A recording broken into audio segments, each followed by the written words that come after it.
नमस्कार, आप देख रहे हैं श्रेष्ठ भारत और आपके साथ मैं हूं गायत्री। हिमाचल में बाढ़ से आई तबाही को चंद महीने ही गुजरे हैं, लेकिन इससे ना तो हिमाचल सरकार ने और ना ही लोगों ने कुछ सबक सीखा है। क्रिसमस पर हिमाचल से फिर वही तस्वीरें सामने आई जो हिमाचल की तबाही के लिए जिम्मेदार है। कारों की लंबी लाइन की वजह से पूरा मनाली हाईवे जाम हो गया। नए साल के जश्न में लोग ये भी भूल गए कि हिमाचल में आई तबाही में 300 से ज्यादा लोगों ने अपनी जान गंवाई थी और हिमाचल को इस बाढ़ की वजह से 7,000 करोड़ की संपत्ति का नुकसान हुआ था। पहाड़ों में अच्छी सड़कें बनने और लोगों के पास अच्छी आमदनी होने की वजह से ज्यादा लोग त्योहारों के मौके पर पहाड़ों का रुख करते हैं। खास तौर पर दिल्ली, एनसीआर, पंजाब और हरियाणा से हर रोज लाखों टूरिस्ट हिमाचल की अलग अलग जगहों पर घूमने जाते हैं। जानकारों के मुताबिक हिमाचल में आई बाढ़ की वजह से वहां पर जमीन का वाटर लेवल बढ़ गया है, जिसकी वजह से पहाड़ों के दरकने की संभावना बहुत ज्यादा हो गई है। ऐसे में लाखों गाड़ियां हिमाचल पहुंचकर न केवल प्रदूषण फैलाती हैं, बल्कि हिमाचल के पूरे पर्यावरण पर बुरा असर डालती है।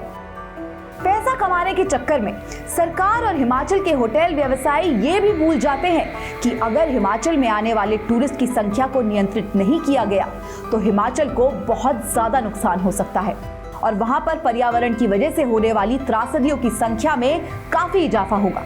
इसको लेकर सरकार को ही नियम बनाने चाहिए ताकि पर्यटकों की संख्या को नियंत्रित किया जा सके और पहाड़ों पर जाने के लिए परमिट दिए जाएं और सीमित संख्या में ही लोग पहाड़ों पर जाएं। हिमाचल में आई त्रासदी के बाद अब हिमाचल में कई ऐसी सड़कें हैं जो अभी तक बनी नहीं हैं। ऐसी सड़कों पर भी बड़ी संख्या में पर्यटक जा रहे हैं, जिससे हादसों का अंदेशा बना हुआ है। बावजूद इसके लोग खुद की और अपने परिवार की जान जोखिम में डालकर हिमाचल जा रहे हैं। लोगों को अंदाजा होता है कि न्यू ईयर के मौके पर बड़ी संख्या में लोग हिमाचल जाते हैं। बावजूद इसके वो भी हिमाचल जाने की प्लानिंग कर लेते हैं। ये बात समझ से परे है कि घंटों जाम में फंसकर छुट्टियां मनाने जाना कहां की समझदारी है। हिमाचल में आने वाले पर्यटकों की संख्या कितनी ज्यादा है, उसका अंदाजा लगाने के लिए इस आंकड़े पर गौर कीजिए। मनाली प्रशासन के मुताबिक क्रिसमस पर लाखों पर्यटक मनाली पहुंचे थे। मनाली पहुंचने के बाद अधिकांश लोग अटल सुरंग की ओर बढ़े, जिससे इस रास्ते पर जाम लग गया। लाहौल और स्पीति पुलिस के मुताबिक 25 दिसंबर को अटल टनल में रिकॉर्ड तोड़ ट्रैफिक देखा गया। पुलिस विभाग ने बताया कि अटल टनल से 28,210 वाहन गुजरे, जो इसके उद्घाटन के बाद से सबसे अधिक है। 25 दिसंबर की सुबह 8 बजे से शाम 4 बजे के बीच करीब 9,600 वाहन अटल टनल पहुंचे थे। पर्यटक और स्थानीय लोग मनाली और अटल टनल के बीच सोलंग और धुंडी में कई स्थानों पर ट्रैफिक जाम में फंसे रहे। लाहौल और स्पीति के नजदीक सिस्सू में भी ट्रैफिक जाम देखा गया। तीर्थन और पर्वतीय घाटियों की ओर जाने वाली सड़कों पर भी जाम देखा गया। इन दोनों घाटियों में जाम उन हिस्सों पर भी देखा गया जो मानसून की बाढ़ के दौरान टूट गए थे और जिनकी अभी तक ठीक से मरम्मत नहीं हो पाई है। लाहौल और स्पीति और कुल्लू पुलिस दोनों ने यातायात को लेकर एडवाइजरी भी जारी की है। इसमें पर्यटकों से सुबह और शाम के समय गाड़ी चलाने से बचने के लिए कहा गया है। मनाली में तापमान माइनस में चल रहा है, जिसकी वजह से सड़कों पर बर्फ जम जाती है।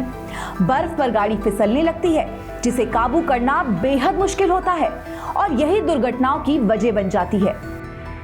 पुलिस ने लाहौल और स्पीति में दारचा तक सभी यातायात आवाजाही को बंद कर दिया है।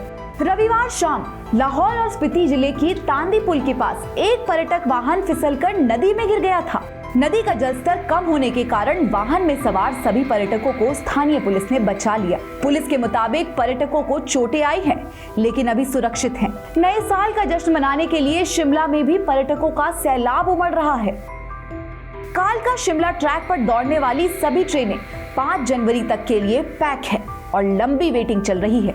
भारी संख्या में पर्यटक सड़क मार्ग से भी प्रदेश का रुख कर रहे हैं, जिससे ट्रैफिक जाम की समस्या पेश आ रही है। सोलन के सनवारा टोल प्लाजा और मंडी के पंडों से मनाली तक लंबा जाम लगा है।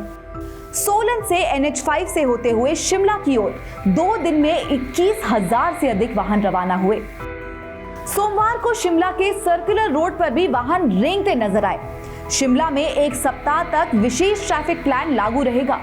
हिमाचल सरकार को चाहिए कि पर्यटकों की इस बेकाबू भीड़ को काबू में करने के लिए नए नियम बनाए ताकि पहाड़ और पर्यटन दोनों को बचाया जा सके। इस खबर में फिलहाल इतना ही। देश और दुनिया से जुड़ी तमाम अहम खबरों के लिए आप जरूर देखते रहिए श्रेष्ठ भारत।